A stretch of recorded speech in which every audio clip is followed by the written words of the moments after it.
Hello, I'm John Dickerson. Welcome to CBS News Prime Time. Against all odds, that's how Ukrainian President Volodymyr Zelenskyy described his people's fight for freedom.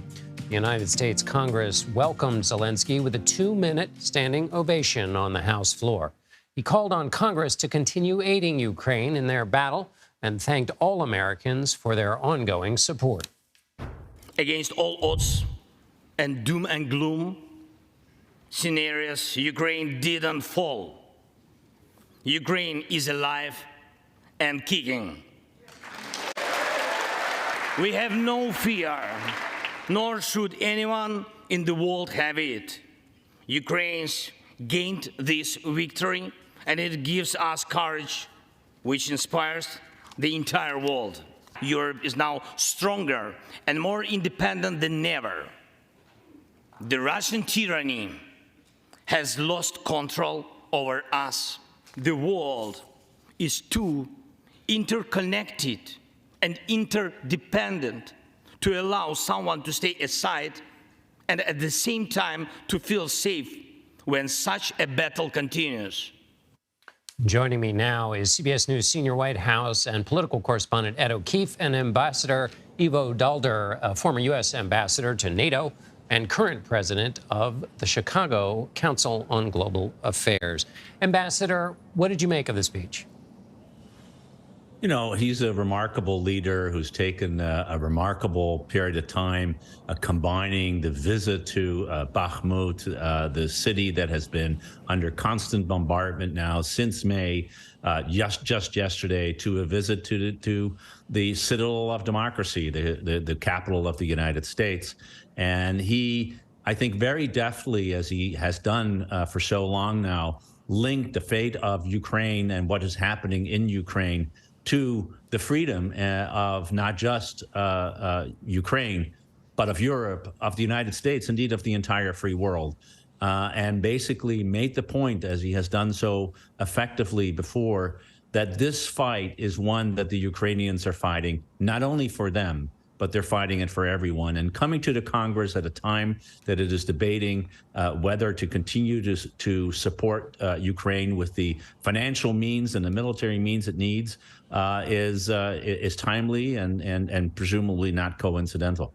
And Ambassador, that is singing out of a hymnal that for a long time was the main song that the American foreign policy establishment sang, and that sounding those notes would have a receptive audience. Give me your assessment of how receptive the political system is in America right now for that kind of message, that we are all interconnected and that democracy is, that this is a fight for something larger than simply the territory of Ukraine.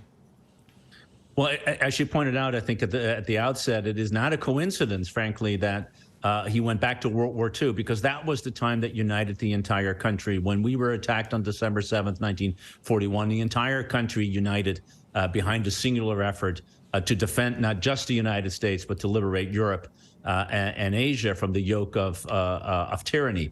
And making that case is something that I think Americans deeply understand. At the same time, politically, of course, we are seeing, particularly among Republican voters, an increasing sense that maybe this has gone on too far. And we find in our own polling that we have done that while support remains strong, it is something that needs to be reawakened. And I think the President Zelenskyy tried to do that just today.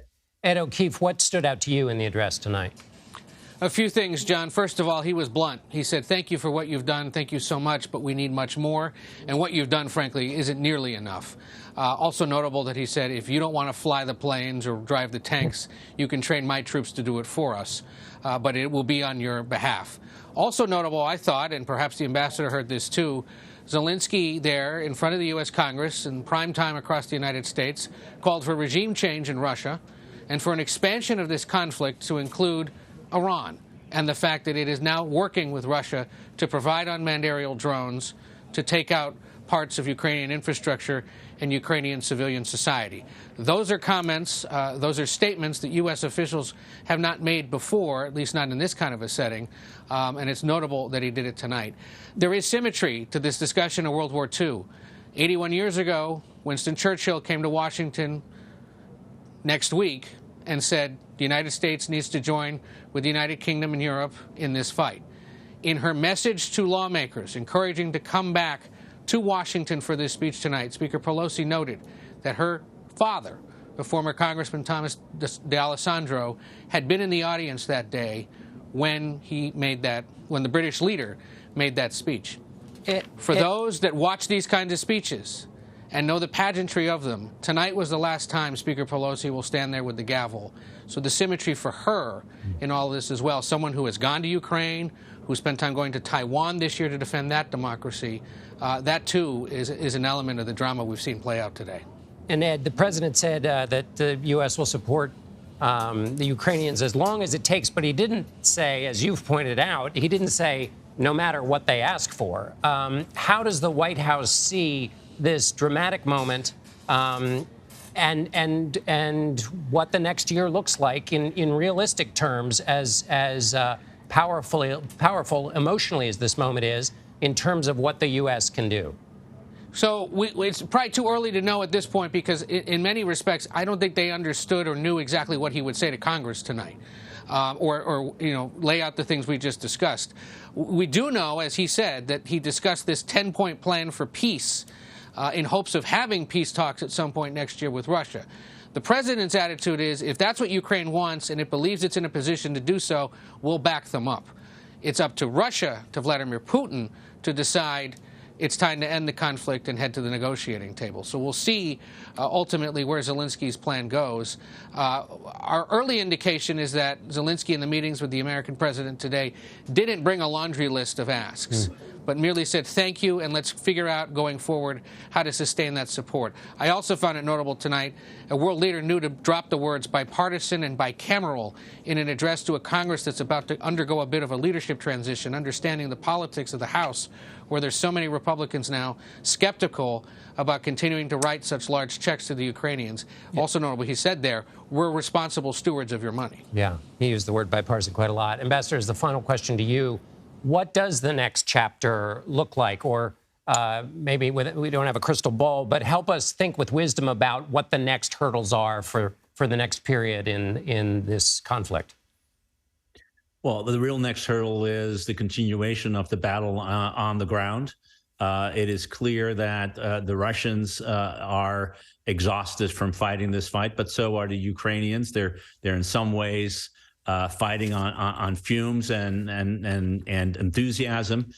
They need more weapons. They need more artillery shells. They need more bullets. They need the kinds of things that that President Zelenskyy was talking about. They also will need to think about having other capabilities in order to bring the fight further against the Russians in Ukraine. Some of those capabilities were announced today. But we will see a continuing pressure to say we probably need more mobility, both in the air and on the ground, and longer range in order to continue to take the fight against the Russians, to push them out of Ukraine, to make sure that one day Ukraine is not only free and democratic, but that its territory has been restored to the boundaries that everyone recognizes and that existed as of 1991. So I think that's what 2023 holds. Not likely to be peace. Unfortunately, a lot more fighting. Ambassador Ivo Daalder, thank you very much. And Ed O'Keefe for us at the White House. Thank you, Ed.